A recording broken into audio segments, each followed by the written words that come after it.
just the basics of retargeting, right? Someone comes to your site and you have a pixel somewhere in the header or in the footer, and it's usually from somewhere like Facebook. It could be from networks like Google Remarketing or Perfect Audience or AdRoll or Site Scout or any platforms. Twitter has their own custom audience pixel too, and so does YouTube, right?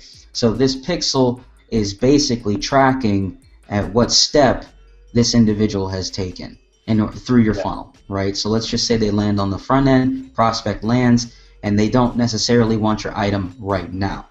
Well, because they've landed on a page with that pixel, you could set up a banner or video ad and then send them a different form of messaging that they haven't already seen.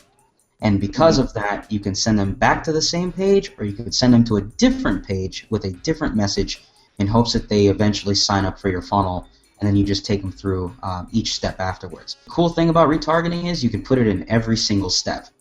So if someone lands on step 1 and then they decide to go to step 2, you can exclude them from ever seeing step 1 again and just keep taking them through until they get to the cart.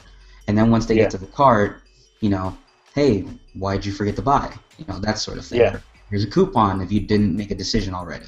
So there's a lot of ways you could spin retargeting and turn it into a extremely profitable venture for you. My clients typically see a 30% extra boost in revenue because of retargeting.